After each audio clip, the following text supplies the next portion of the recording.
The views or opinions expressed in the following broadcast do not necessarily reflect those of staff or management of dseTV. Viewer discretion is advised. Is it safe? Is it legal? Is it beyond belief? Above reproach or below the radar? Controversial? From consumer fraud to scams and conspiracies? Government and corporate corruption? Fact or fiction? You decide. Take the litmus test.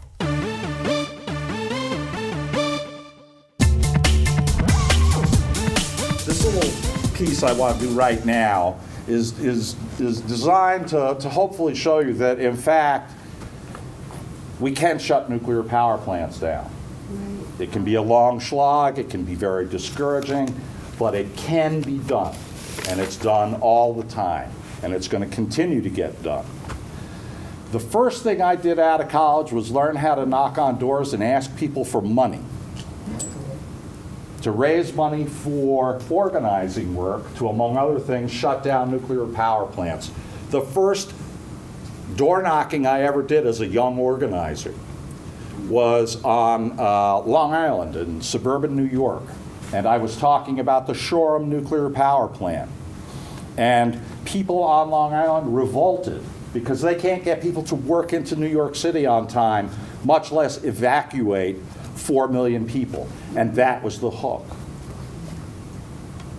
They spent over $6 billion on Shoreham.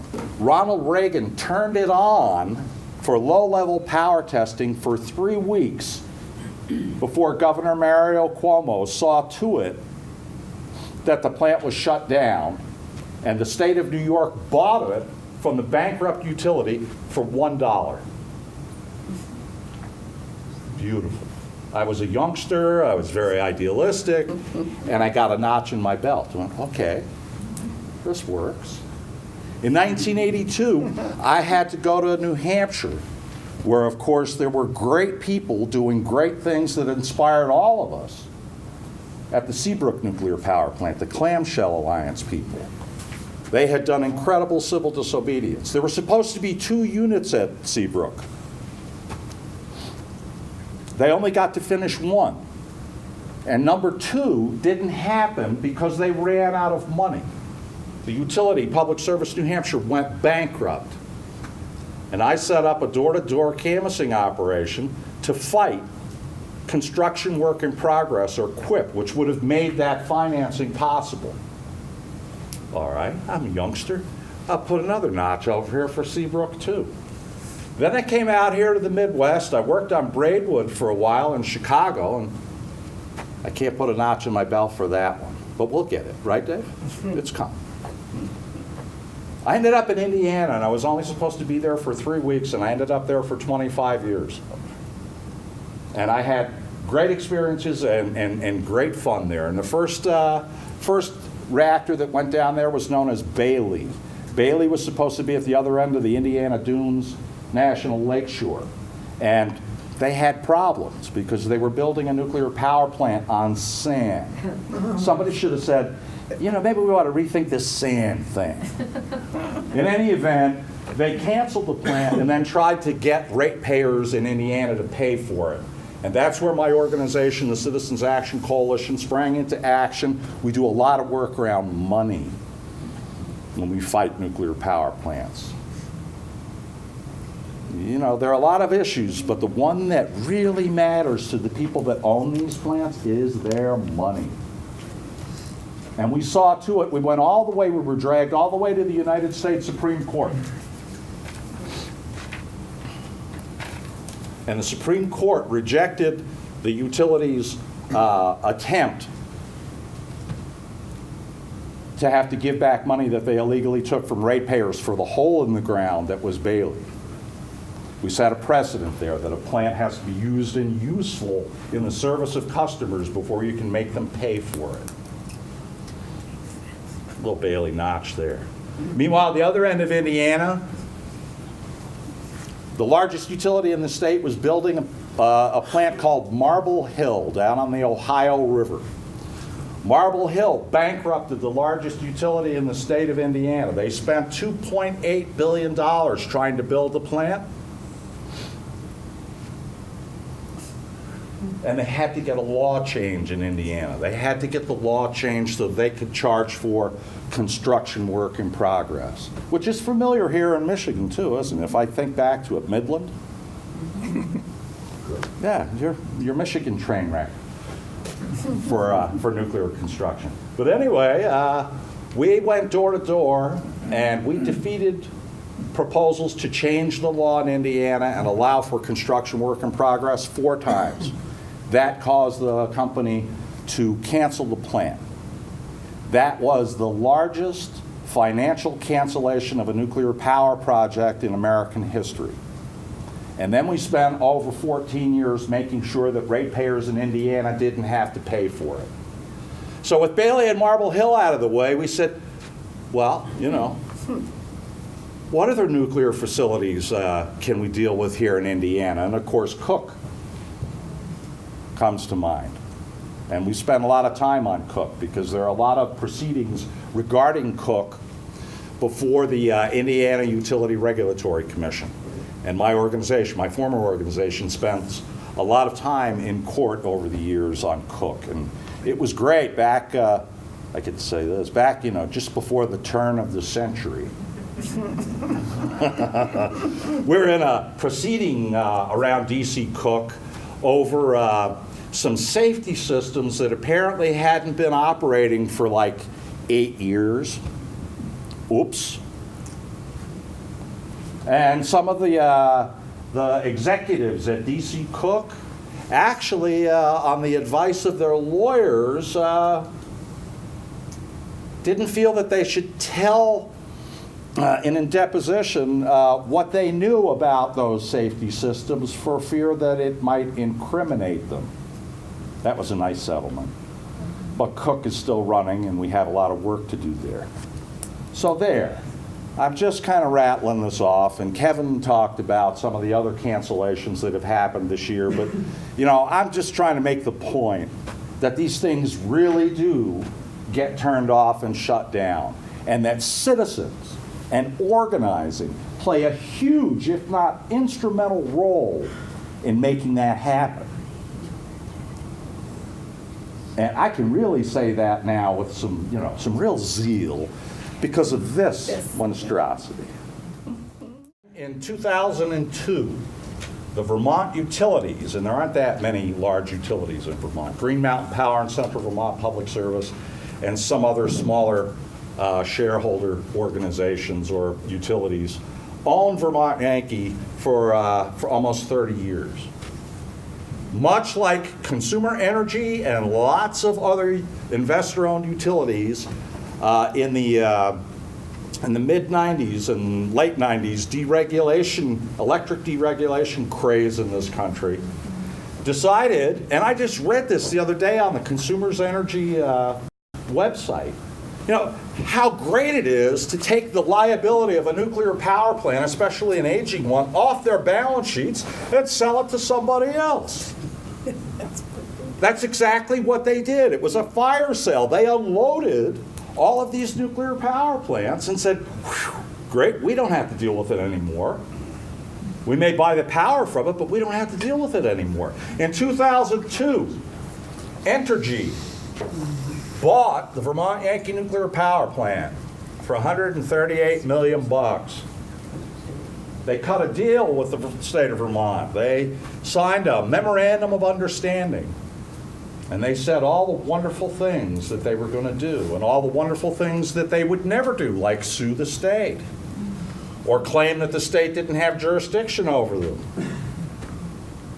They also agreed, and the foolish state of Vermont, I chide people about this one all the time, said to them, you know what? if you don't want to put any more money in the decommissioning fund, it's okay. We're going to let the market take care of it. The magic market is just going to make the decommissioning funds grow so that when it's time to clean up, it'll all be taken care of, and we'll never have to charge another dime to ratepayers to decommission the plant. And the state of Vermont said, yeah, all right. So there you have it. I have to say, fast forward a little. The utilities were very happy. They had the biggest liability in their portfolio out of their hair.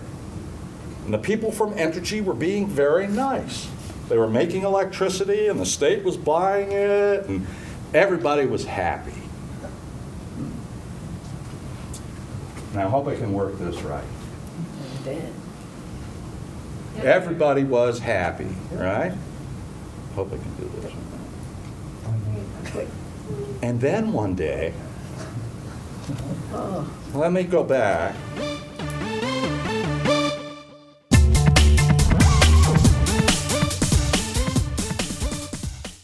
How do you keep active? I run, I rollerblade, I ride my bike. How about in the wintertime? Winter? Don't let Michigan winters make you soft. Breakaway Bicycles and Fitness has the answer. We carry high-quality treadmills, ellipticals, spinners, exercycles, airdynes, and the world-famous Bowflex. Breakaway has it all, including free expert assembly and home delivery. Breakaway Bicycles and Fitness on Harvey Street in Muskegon. The Health Hut, located at 3112 Henry Street in Norton Shores, offers a full line of natural and organic groceries, including fresh produce and free-range, hormone-free meats, eggs, cheese, and dairy provided by local farms. Taking pride in carrying products which contain no preservatives, additives, or unhealthy fats, their wide selection of allergen-free foods can accommodate most specialty diets. From frozen desserts and entrees to pastas, baking mixes and cereals, to soups and salad dressings, to chips, candy, and other snacks. The Health Hut. We have your good health in mind. Getting this family together is like herding cats. Simplifying things for families is a priority here at Grange Insurance. We offer a variety of policies through Grange Independent Agent. Your partner in protection. McDonald's Candies, 1064 South Getty Street in Muskegon, features an assortment of chocolate-covered nuts and creams, peanut clusters, fudge, seafoam, turtles, cherry cordials, and regular and holiday novelties.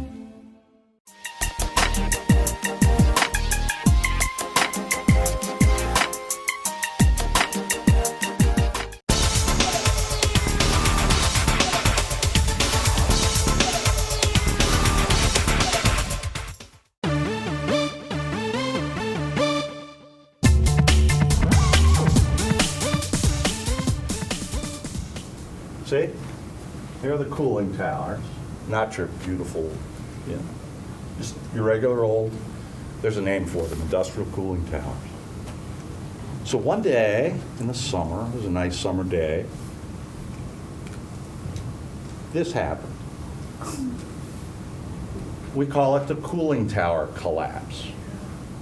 Now, of course, the cooling tower had been inspected, rigorously inspected, just recently before this happened. The cooling tower, this picture was given to us by an anonymous employee. Whoever he or she is still a mystery, but we all say thank you. Now, they first reported that there had been a small malfunction at the plant. And then like a day later, it was still a small malfunction. And then this picture ended up on the front page of every paper, and this picture ended up on every TV screen. And Entergy went, but safety, of course, the public safety has never been in any way compromised through this. So I'm at a hearing about 2 months after this, and it's actually one of these hearings where there's a state panel on nuclear advisory panel, and they brought a whole bunch of engineers in from the company, and they let the public actually come up and make statements. So when I got up there, I just started looking at the engineers, and I said, look, I have a real burning question for you. okay? You know, I understand that this is just cooling water. And of course, the public's health and safety was never compromised here. Yeah, I was being a little cynical. You know. Yeah. But my question to you, gentlemen, is if this is happening on the non-radioactive side of this plant, what's happening inside that containment building? What's happening with that reactor? Are you cutting corners? Are you not properly maintaining the plant? Are you not investing in this plant the way you should be? Well, of course, we're doing everything that we can to make sure that the plant is safe and never have nothing to worry about, but that's the drumbeat that we started. If this is happening out there, what's happening in the radiological side of things? And the questions kept coming and coming and coming. And we count heads. That's what I do as a lobbyist and as an organizer. You count heads. Politicians started to migrate more into our columns. It started to get pretty lopsided, right? This one actually happened before that one. It's just a transformer fire. That's the containment building right there. It's just a transformer fire. These things happen all the time, and really, there's no reason for anybody to be concerned. And of course, public safety and health was never compromised. Of course. And of course, this picture was compliments of the same employee who sent us the first one. I love whistleblowers, I really do. So, Entergy is just, starting to worm and squirm. Their people in the legislature their lobbyists are starting to, get a little squirrely. A lot more of them started showing up in the legislature directly from Louisiana. Vermont's a very wide open place. It's very transparent because it's so small. People do business on a handshake there, but people have to trust you to really want to do business with you. So, Vermont actually had an agreement with Entergy that the state license, called the Certificate of Public Good, would expire 10 years after they bought the plant, or March 21st, 2012. And that in order for Entergy to continue operating for 20 years, after they got their federal license, they would have to get a state license. And the law in the state of Vermont was, the legislature has to give the regulators, the Public Service Board, permission to go ahead with the hearings and the docket to allow for a certificate of public good, meaning that the people, through our elected representatives, were going to get to vote as to whether or not the plant operated beyond March 21st of 2012. And Entergy said, oh, that's okay, that's fine with us. They signed a document that said, yeah, sure. Well, after this stuff started happening and they were counting the heads and they saw the migration, they started to get nervous. And they started to say, we might sue you. Well, wait a minute, we have this agreement. No, we might sue you.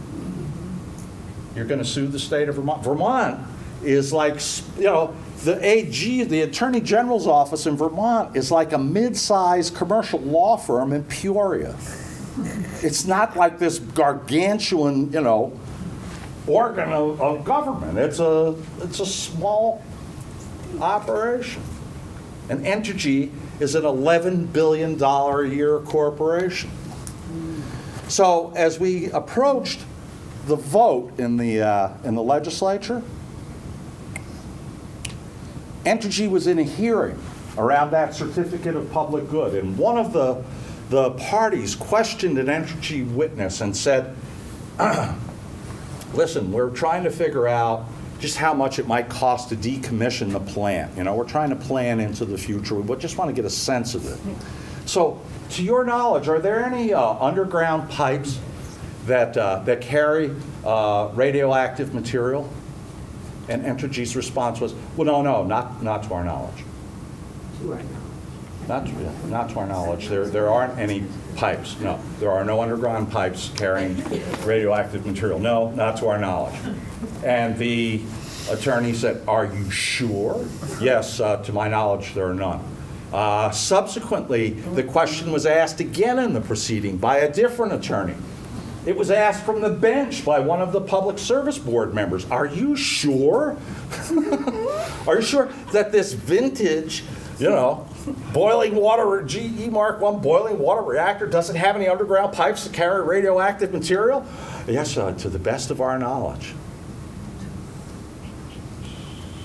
About a month after they answered the question that way, there was a leak in pipes that were buried underground carrying radioactive material. The stuff hit the fan. Entergy had lied repeatedly under oath before our Public Service Board. Entergy had lied to committees of the state legislature. So I'm counting heads. Our state Senate subsequently voted 26-4 to not allow our Public Service Board to go ahead and issue a certificate of public good.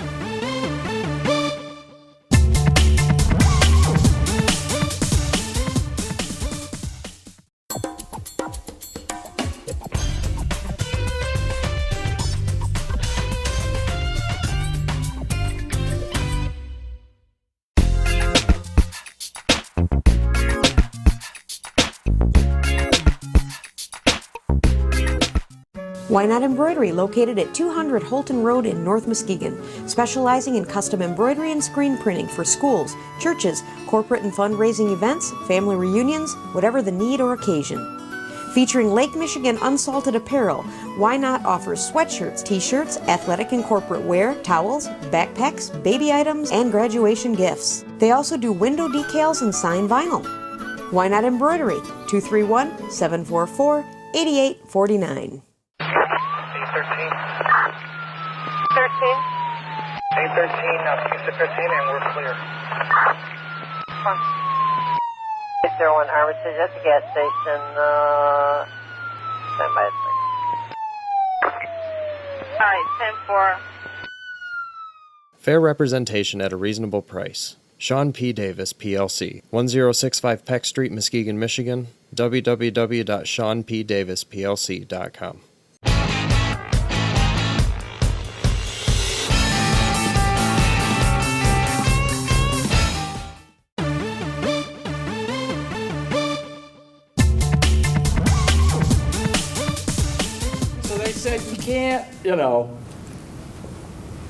You can't give them a certificate of public good. And then they turned around and they sued us. And they said that the state of Vermont has been conspiring. The entire legislature and the Republican governor who supported the plant had conspired to regulate the safety of the plant. And of course, that's a preempted, activity. You can't do it. Only the feds can take care of our safety. So they sued us. And that's when we started to do a little direct action. Here's a little tire company. We're all in the Vernon Nuclear Evacuation Zone. Rally today in Brattleboro. Brattleboro's a little town near there. So on the day that Entergy began operating, with the protection of a federal judge while this thing was in court, we mobilized on the day that they said, we're going to operate in spite of what you, the state of Vermont, says, even though we agreed. Even though we agreed when we bought the plant that you had a right to tell us we couldn't operate it. Vermont's a small place. I've said that a couple times. We mobilized 1,500 people from 3 states. and these aren't in order, but we had us a big, big march. 1,500 people. It went about a mile and a half. If you look, Kevin Camps might be in there on a cell phone. It was a beautiful day. This was March. Very beautiful day. 136 people got arrested that day. Wow. It was a very great day. And this is everybody was so much into it, right? And this is Edna Crow. This is Edna Crow. Edna's about 96, okay? And she gets arrested at Vermont Yankee routinely. By my count, somewhere over, 24 times over the decades. And a reporter said to her, Edna, how many times have you been arrested at Vermont Yankee? And her answer was, not enough. She's an inspiration. Wow. Now, I do have to point out, okay, in Vermont, of late, we have what I call a catch and release program at Vermont Yankee. The prosecutor has said there's just too many of them. If we were to prosecute all of the people who get arrested at Vermont Yankee, we would not be able to conduct any other trials. Consequently, you check in and then you check out. And because they were suing the state of Vermont, the police will actually sit there as they're putting the cuffs on you and say, okay, we really support what you're doing, And the last time I got arrested, Kevin and my partner Jeanette, we were all three of us together, and we were, walking around from one processing site to another, and I'll never forget it. A state trooper came up to me because it was March, but it was really hot for Vermont, which was a strange thing. We talk about that later. But a state trooper kind of bent over and looked at me and said, would you like a cookie? And I said, yes, please. And then I got a juice box, too. Those are all my slides. So now, I want to talk a little bit. This is a newer part of this, but I thought about it quite a bit. Hey, I'm actually doing all right. Everybody all right? Yeah. All right. I do what I do because I see injustice and things piss me off. And I've been trained by very good people and worked around a lot of good people for a lot of decades. And this whole merchant nuclear power plant thing stinks to high heaven. It really does. Let me just give you my take on this. The utilities saw these liabilities and said, let's get them off the books. Entergy made a business decision, as did Exelon, but I'll leave that for Dave to talk about sometime. Entergy said, okay, here's our business plan. We're going to buy up some of the oldest, most problematic nuclear power plants in the country, and we're going to get them at rock bottom prices, and we're going to run them into the ground. We're going to set records on breaker-to-breaker runs of old, tired nuclear power plants. And we're going to make tons of money at it because it's carbon-free. And there's going to be a carbon market out there, and we're just going to sail into the sunset with boatloads of money. So they bought Vermont Yankee. They bought Pilgrim outside of Boston. They bought the 2 Indian Point units north of Manhattan, 23 miles north of Manhattan. 50 million people live within, 23 million people live within 50 miles of Indian Point. They bought the Fitzpatrick nuclear power plant, which is just north of Syracuse, New York on Lake Ontario. And then a little later, after they were really settling into their merchant energy groove, they picked up a gem out here in Michigan. Right? They said, oh, you know, we just don't have enough old malfunctioning nuclear power plants. We need another one. And they bought Palisades.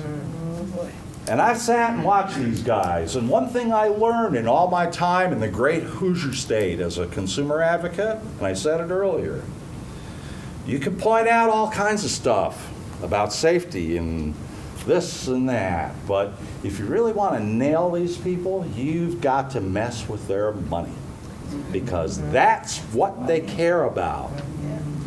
And in large part, that's why power plants close. If they can't make money at it, they'll pull the plug.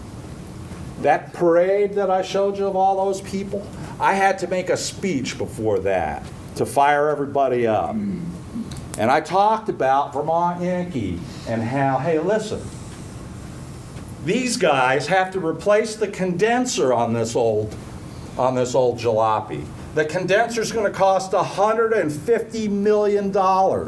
These guys have to upgrade in the wake of Fukushima. That could cost $100 million. That's $250 million right there. And then, of course, you have to take the nuclear cost overrun factor into account, which whatever number they say it's going to cost, you have to add like 50% to it to get the real number. So I stood there before that crowd and said, you know, these guys are looking at $300 or $400 million. So let's go have a good rally today. Let's all look out for one another. Let's stay solid.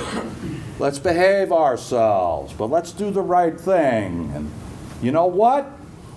The last thing I said to them, this was March 21st, 2012. I said, one day, you know, we're going to wake up and it's going to be in the news that Entergy has thrown the towel in. So, on August 27th of this year, I got up one morning, I'm having a cup of coffee, and I know for the young people in the audience, you know, some of us use televisions, the boxes, we get information. We get information. It comes like the weather and news comes through a large box that's usually in a living area. It wouldn't fit on your lap. And I'm sitting there drinking this coffee, and poof, you know, a picture of that pops up. Entergy announced today that the Vermont Yankee nuclear power plant will be shut down, you know, by the end of 2014. Oh, wait a minute. And Jeanette and I jumped up, and we were jumping around the living room, and the dogs are going, what's going on? And she says, congratulations, there you go, right? And I went, oh my God. And then next thing I know, the phone's ringing, I'm getting emails, and a whole lot of what I got from people was, that's exactly what you said at the end of the rally. That's how you said it would happen. And I will say to you, right here, tonight, okay, that monstrosity here in town that's been problem-plagued from the day they turned it on is going to get shut down. Yay! And we're going to do it, and we're going to do it, of course, with Entergy's help.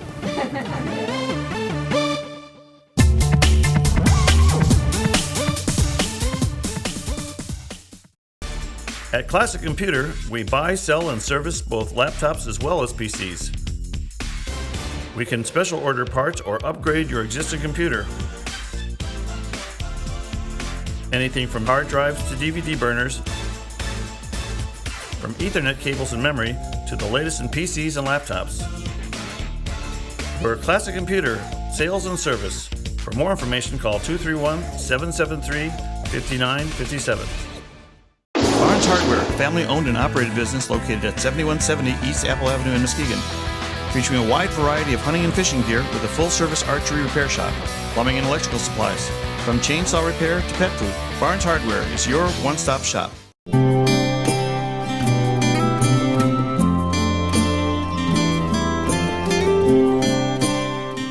Buckwheat Schultz & Associates Incorporated, investment products and services. For more information, call 799-9889 or 866-799-9889.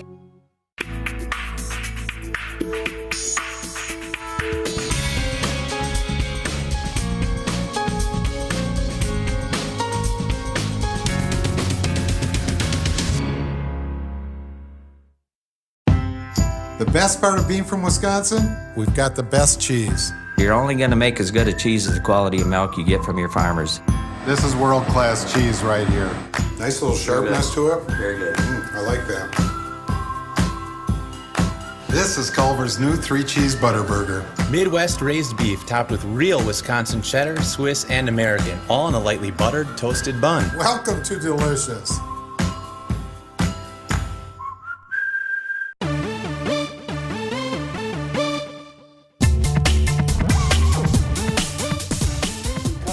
So blinded by their greed and arrogance that they will say all sorts of things like, Vermont Yankee is here to stay. You don't have to worry about it. Vermont Yankee is here to stay. And when Christy Todd Whitman comes to this town and says, oh, you know, Michigan is not like Vermont. Palisades is here to stay. That's what they get paid to say when they wake up in the morning. The wonderful thing about the work that we do and the people all over this country, and in fact, all over the world that do this kind of social and economic justice work, is that we get up and we tell the truth. It's the best compensation there is. Nothing's better than having a job where you tell the truth. Because a lot of people have jobs where they have to lie to themselves and their families and their communities. Okay, merchant plants, it's not working. It's not working at all. It's a nightmare. I predict within 10 years, they're going to be seeking incredibly large federal bailouts to clean this mess up. And they knew that when they put this concept in place years ago of merchant nuclear power plants. So let's review a little while we're at it. This one's gone. I should just turn the slide off. In a year, we're going to have a big party in Vermont. You're all welcome to come on out. Yeah. And it will be a big party. The people at Pilgrim who are connected to you, they're in the merchant fleet. They were quiet for quite a while. They're not quiet anymore. They're very upset. And just this week, the Nuclear Regulatory Commission has degraded Pilgrim's status in terms of how efficiently and safely it's being operated. And the people around Pilgrim are pissed off, and their numbers are growing every day. They are with you. They're part of you. We are the same group. At Indian Point in New York, there is active and effective opposition going on day and night. There are wonderful people down there doing great work. And then there are two people in particular that I really appreciate the great work that they're doing. One is the governor of the state of New York, Mr. Cuomo, and the Attorney General. And what the people on the Hudson River are saying is, you know, it's time for Indian Point to have cooling towers, because it doesn't have cooling towers. It takes it right in, out of the river and puts it back out. No cooling towers. The state of New York is seriously going to alter the discharge permit and require cooling towers. That's my prediction. Cooling towers will probably cost on the order of $750 million bucks. $750 million bucks is enough for Entergy to say, no, this is probably not going to make enough money for us, and so we've decided to pull the plug. That may happen there. Okay, then we'll move up to Lake Ontario and to Fitzpatrick. Fitzpatrick is an old reactor. Fitzpatrick has the most fault-ridden condenser in the United States of America. And what's a condenser cost? Well, it's $150 million, and then you have to add on the nuclear statement cost multiplier, factor effect, and so maybe there's $250 million at Fitzpatrick. So what does that mean? It means pull the plug. It means they can't make money at it. Now, you don't have to take it from me, because I'm a professional troublemaker. I'm not a physicist. I'm not an accountant. I'm an organizer. Don't take it from me. How about taking it from UBS? UBS, right? The Swiss banking firm that will sit there and will basically come up with great research and information for you to make your investment decisions on. UBS, back in the spring of 2013, said, well, for the way it looks, Entergy doesn't make money at Vermont Yankee, and Entergy doesn't make enough money at Fitzpatrick. We predict they might close those plants. So we started saying, back at the Citizens Awareness Network, we started saying, well, maybe there's something else we can do here. Maybe there's a rule or a regulation that we could use here. And of course, the Nuclear Regulatory Commission has regulations that require that owners and operators of nuclear power plants, whether they're a utility or a NUG, a non-utility generator or a merchant plant, they have to be able to show financial fitness and stability in order to maintain their license. Now, what we did was file what's called a 2.206 petition. Is that the right? Yep. I got it.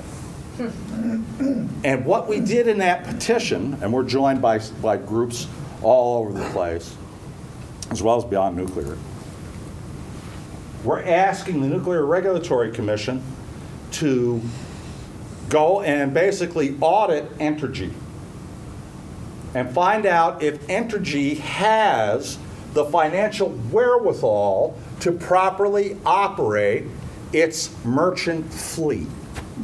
Now, we went for the basket cases first. As much as I believe Palisades is every bit as much a basket case as, say, Fitzpatrick and Pilgrim are, there's still some work we have to do here with that pesky power contract that they have. That provides them a little more stability. But we'll work on that. That's a big, important factor for us to work on here. So, the good news is the Nuclear Regulatory Commission has accepted our inquiry. And they are, in fact, going to make a decision, they said, by the summertime. And at the same time, UBS is saying, these guys are really having trouble making money. And when you have trouble making money, and the banks and the brokers say, Entergy's having trouble making money, suddenly people start selling the stock. When you sell a company's stock, the company has less capital. When a company has less capital, maybe they might start cutting corners. Maybe they might start doing things, differently with their business plan. Maybe, just maybe, they're going to skip some scheduled maintenance, or they're not going to replace things that they're supposed to replace. This is where we have to go after Palisades.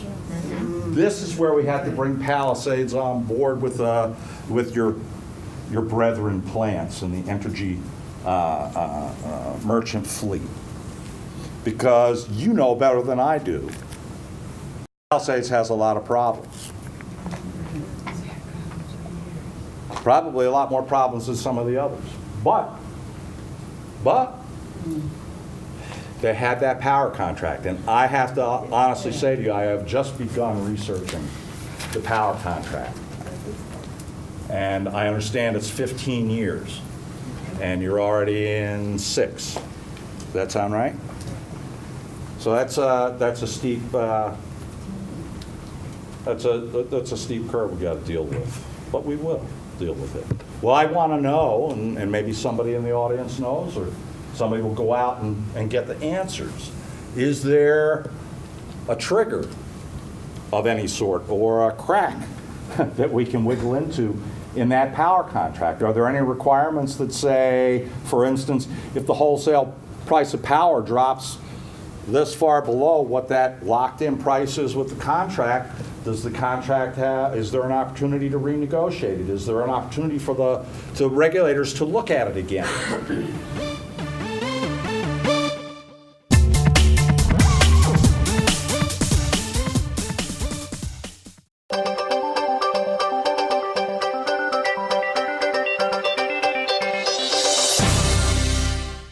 Living healthy is more than just counting carbs and exercising, it's a lifestyle choice. Embrace sound, natural alternatives, cultivate and sustain a better way to healthy living. The Health Hut offers a wide selection of vitamins, minerals, herbs, medicinal mushrooms, women's and men's supplements, as well as a vast array of skincare and beauty products. Their friendly, knowledgeable staff is always on hand to help you choose the products that best suit your individual needs. The Health Hut. We have your good health in mind. Just made it.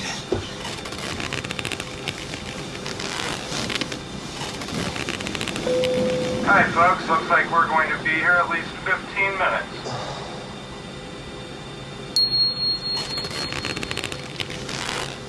Hello, Jimmy John's? Someone order Jimmy John's? Jimmy John's. Order online at jimmyjohns.com.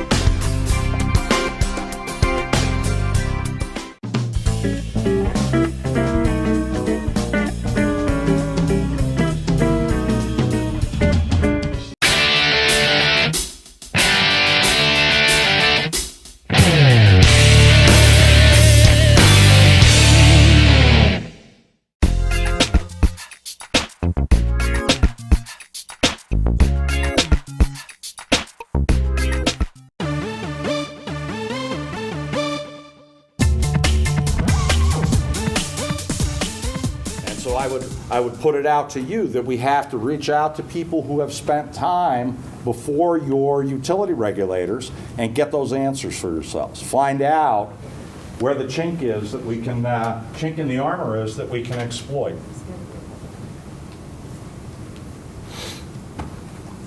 How am I doing? All right. I got to tell you,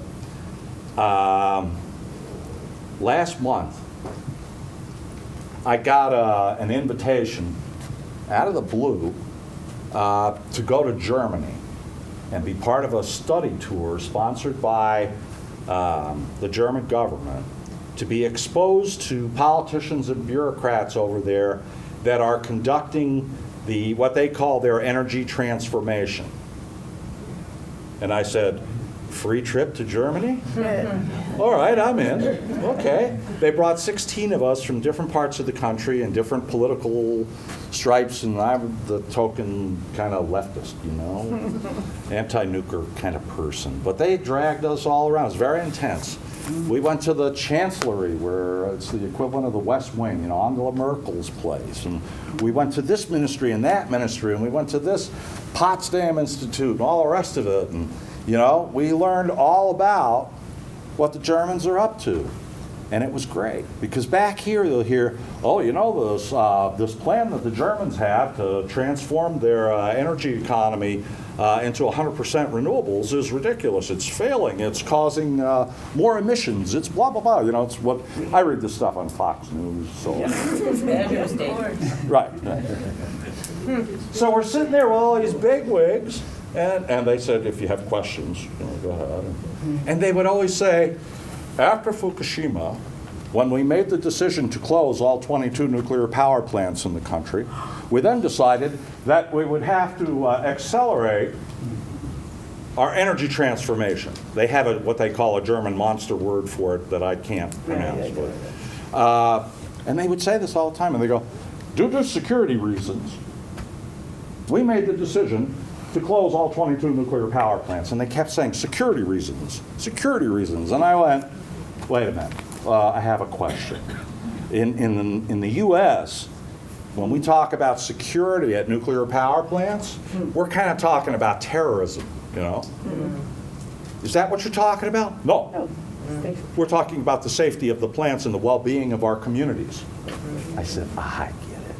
Okay, so to you, security is safety, you know, because in the States, we're really not supposed to talk about safety. We're really not supposed to concern ourselves with it. This is what the feds do, right? So, then I said to him, I had another question.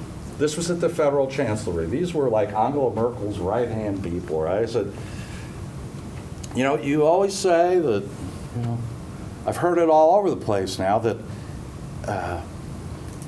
your decision was based on Fukushima. That's correct.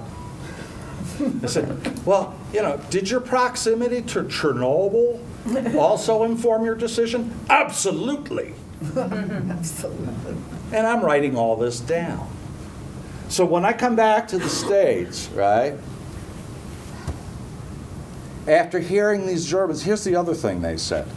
They said, people are saying we are crazy. This is about the renewables, right? They think that we're crazy. This was at the Ministry of Economics, right? This is like the chief guy at the ministry. He goes, people think we are crazy. We are not crazy. We are going to do this, and we are going to teach other people how to do it around the world, and we are going to make money and create jobs. But you're going to shut down your 22 nuclear power? Correct. So the message that the Germans got from Fukushima and Chernobyl was, don't mess with this stuff, because it will mess you and your country up. And the job that we have in this country is to keep a reckless business plan that created a merchant fleet that can't be properly maintained and shut it down. And I want you to know, right, that I'm here as the ambassador from Vermont, I guess. But I have deep, work and organizing roots here in the Midwest. And, with your help and with the help of the national groups and other people, we're gonna turn the heat up on Entergy. And we got to make sure that the frontier of their merchant fleet out here in the Midwest, is brought in and is a big part of it, because what we want to ultimately do is make trouble for them everywhere.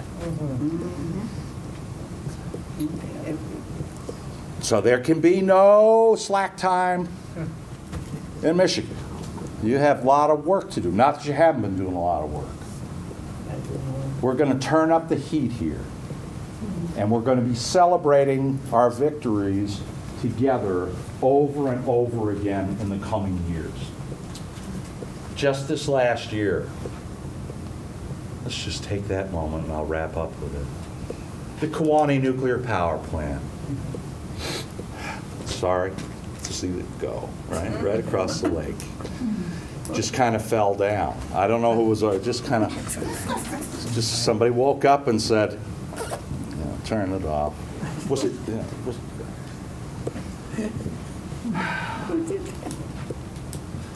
Vermont Yankee, what can you say?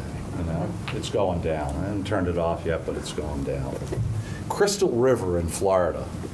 Let's go in and fix those steam generators. And then the bill came for $2 billion, and they said, no, you know what? We're going to turn it off. San Onofre. California only has one nuclear power plant left, and there are lots and lots of people itching for Diablo Canyon to go down, especially since they've discovered new fault lines running under it, but fault lines really don't threaten public health and safety.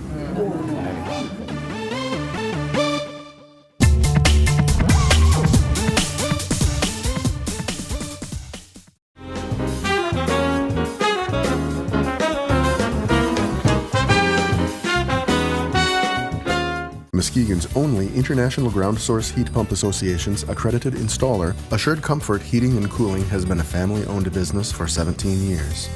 A Bryant dealer specializing in geothermal, energy-efficient furnaces, Assured Comfort can install new heating and air conditioning for both residential and commercial properties.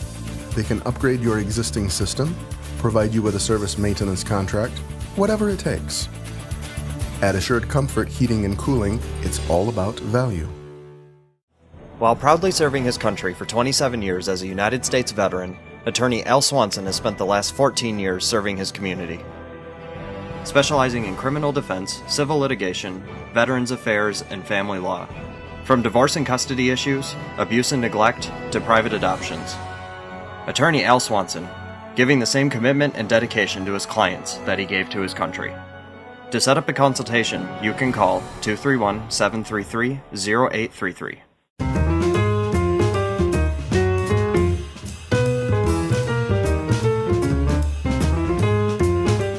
Muskegon's Hackley Public Library is an excellent source for help, information, and great entertainment on virtually any topic. The friendly, knowledgeable staff is always available to help you with finding information on any topic you need. They can help you with using the free public access computers, and they look forward to showing you books, audio CDs, DVDs, and much more. Whether you live in the city or outside, the Hackley Public Library in downtown Muskegon is there to help with everything imaginable.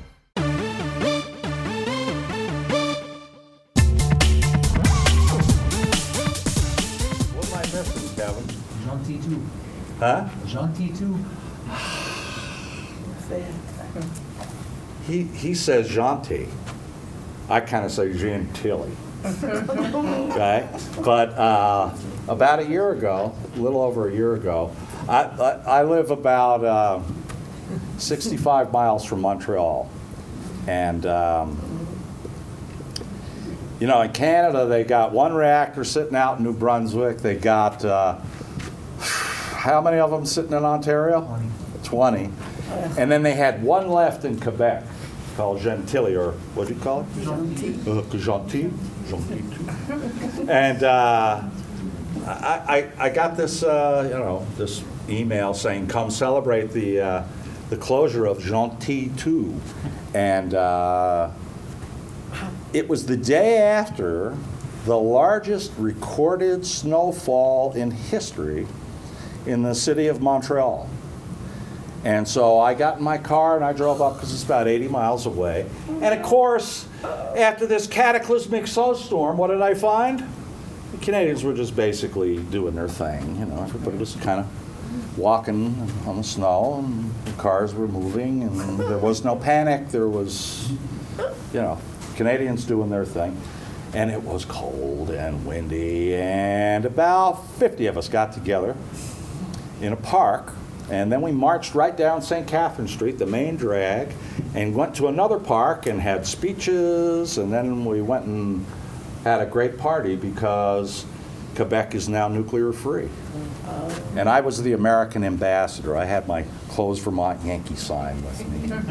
They were slapping me on the back, and I said to them, and I'm not sure they understand. It's people like me that don't understand. They're bilingual. I said, when we close Vermont Yankee, you all have to come down and join in the party. And I will guarantee that I am coming back here to help out because I've had a lot of fun working in Michigan. And I'm going to go down to Indiana and stir up some of my old comrades and tell them it's time to go north of the border and help out because this thing is vulnerable. The whole business plan is vulnerable and shaky, and we can take them down. And I'm absolutely 100% confident that we're going to be having a celebration in the state of Michigan upon the closure of the Palisades nuclear power plant. Thank you.